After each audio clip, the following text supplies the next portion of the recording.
Good morning, everybody. It gives me great pleasure to present to you today from a blood transfusion perspective how Unity real-time and QCnet software can be used for IQC and EQAS data gathering and analysis. Moving on to the introduction, I'd like to first discuss the Unity aspect of that within blood transfusion and what we've done in the UK. I'd then like to look at the EQAS, the Bio-Rad EQAS blood typing system, and again how we've looked to implement that in the UK, the outcome of both of those, and then finally just a little look at what we can do for the future and where I would like to see the implementation of these two products. So, what is Unity Real-Time? Essentially, it's an expert QC data management solution. You can look at the data, analyze the data from reports and charts.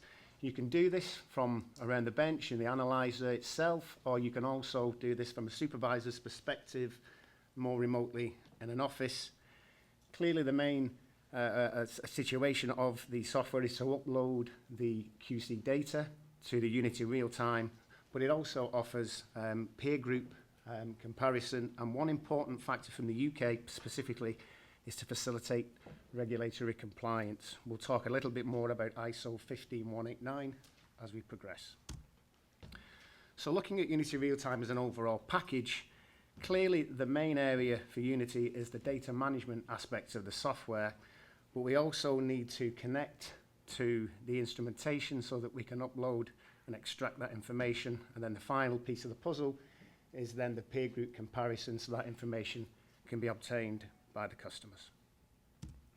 So looking at the main part, that being the data management software, depending on how you like to view the information, this can be done a variety of ways. We can look at grids, we can look at charts, we can also look at reports. From a connectivity perspective, using Unity Connect or Web Connect, this information can be uploaded or entered into Unity by any number of different ways that I've listed there. In terms of peer group comparison, if you're having difficulty with a particular QC, using the Unity real-time software for troubleshooting, you can in real time, minutes up to the minute examples of your peers' QC results, so you can take a look and see what perhaps the problem might be. So a brief background to Unity Real-Time itself. It was first introduced over 30 years ago. There have been a number of different versions during that time frame. The most recent is Unity Real-Time 2.0, which was introduced about 7 years ago.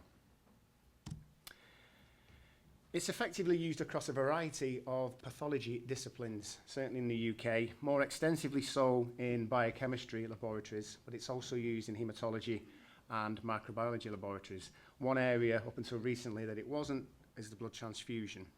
Generally speaking, looking at quantitative statistics, but it's a little bit different, as we'll see, with the blood transfusion. And currently in the UK, we have over 70 laboratories that are using Unity Real-Time across either one or more of those pathology disciplines that's mentioned above. So, Unity Real-Time in blood transfusion, how did we get to where we are in the UK? Well, probably about 12 months or so ago, new regulations were introduced specific to ISO 15189. Prior to the introduction of this requirement, the CPA would be involved in the accreditation of the blood transfusion labs in the UK. But from this point on, this was transferred over to EQAS. And I think it's fair to say, and perhaps Heather would agree, that certainly satisfying the accreditation requirements of EQAS is much more difficult to do than it ever used to be with CPA. Far more involved investigations from the inspectors looking for much more detailed evidence of a variety of different quality perspectives, which we'll come to in a moment. So much so, this led to significant frustration for all the laboratory managers who participated in this EQAS accreditation. Specific areas that EQAS were interested in were such things as measurement of uncertainty, metrological and biological traceability, and IQC trending, which is where Unity comes in this instance. Current practice for IQC trending, sometimes nothing at all. At best, potentially a manual process involving literally writing down the results of the QC reaction grades of strength, etc., on pen and paper. Clearly a time-consuming exercise, potential for error, but also somebody needs to be tasked every day to actually do this, and that can sometimes not take place. So in the UK, we decided to look at 2 evaluation sites for Unity Real Time, one being the Western General in Edinburgh, the other being the Royal Derby Hospital, which is where Heather works.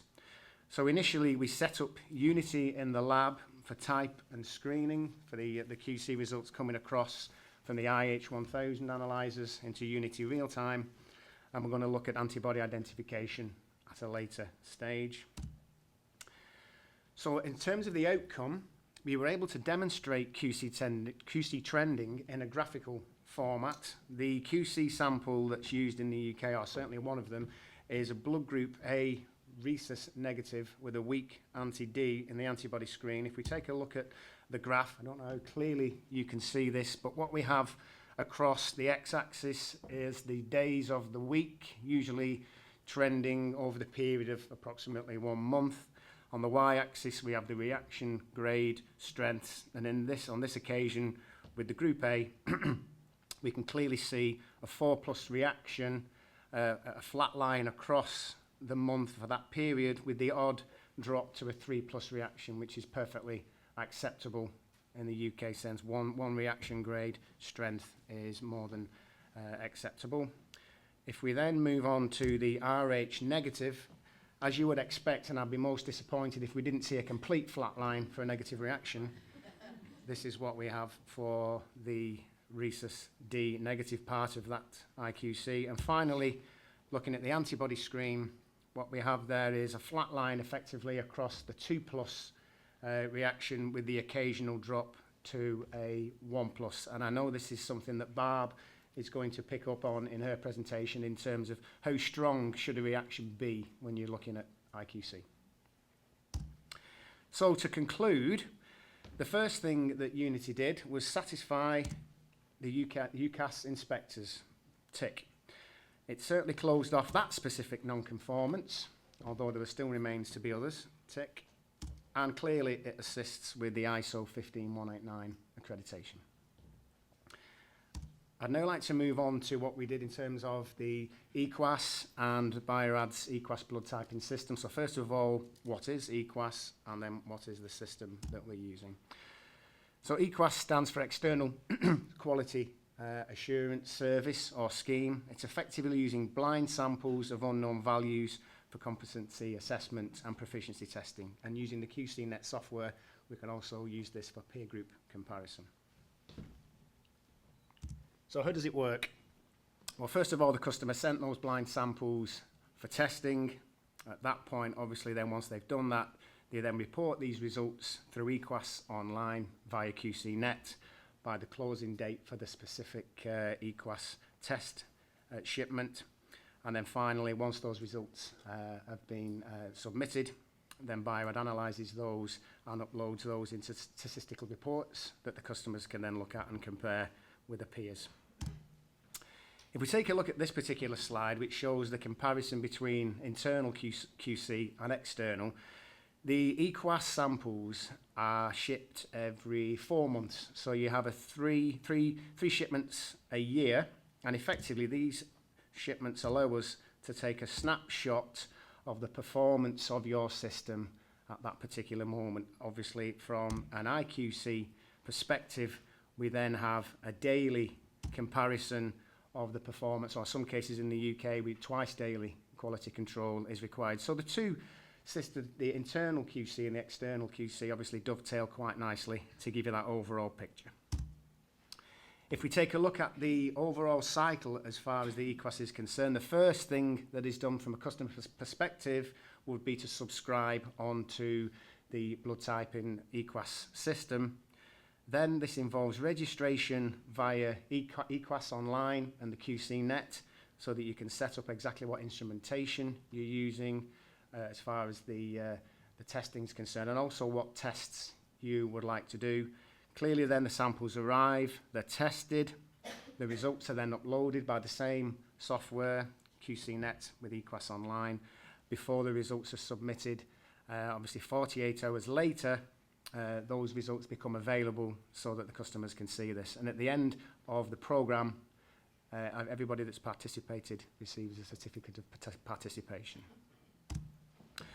So from the evaluation in the UK, we chose 4 sites on this occasion. We got the Western General in Edinburgh again, Leighton Hospital Crewe, Royal Bournemouth, and Derby Hospital again. Clearly we chose Edinburgh and Derby because they were already using the Unity in the pilot scheme, so we wanted to see how the two married together in that regard. We chose Royal Bournemouth because they're a site that you might suggest are somewhat QC crazy, in that they will QC, if it moves, they're likely to QC it. So we thought that would be an excellent site for to pilot the EQAS, and they very much welcome that. We chose Leighton for the reason that they also have, as well as an IH1000 instrument, they also have an IH500, so we wanted to see how those two instruments compared as well with the EQAS. So a brief look at the EQAS in more detail. 3 whole blood samples that can be used for a variety of tests. In this case, obviously 1, 2, 3. As you see, as you progress to the second shipment, that becomes 4, 5, 6. Sample A is effectively a donor sample used for cross-match or compatibility purposes. As far as the test parameters are concerned, there is no restriction to what you can test with effectively with the EQAS samples. Whatever you're likely to carry out test-wise in the laboratory, you can mirror this when you're doing the testing with the EQAS samples. So as far as the outcome was concerned, certainly back in February when we received the first shipment, we had of the samples. Then of course we had shipments 2 and 3 further on in the year, February, June, October. And of course each of the 4 sites ran the variety of tests that they chose. They set up as far as the instrumentation they were using. So in this case, we had a variety of IH1000, IH500 instruments, and also the test requirements. This is all done, as we'll see in a moment, on EQAS online with an account for each individual laboratory participating. And as I mentioned previously, the results need to be entered before the submission date, and those are then available 48 hours after the closure.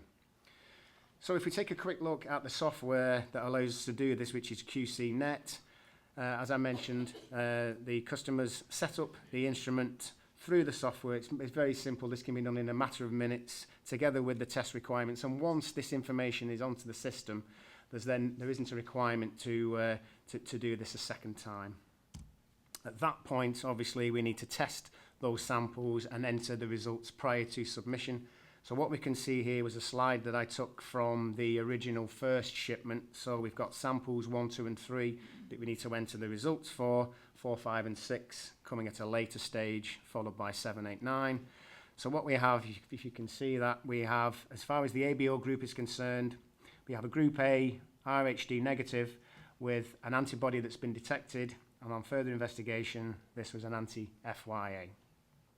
So results have now been submitted, and 48 hours later, we have the ability to then look individually, initially, certainly at the results. So this is just an example of the customer-specific detail for this particular account. But then moving on, we can also look at a consensus across the different tests by instrument, in this case an IH1000. It's interesting to see that out of all these tests, we have 100% consensus except for the antibody identification, where it's 94.7. Clearly somebody that has had difficulty there identifying that anti-FYA.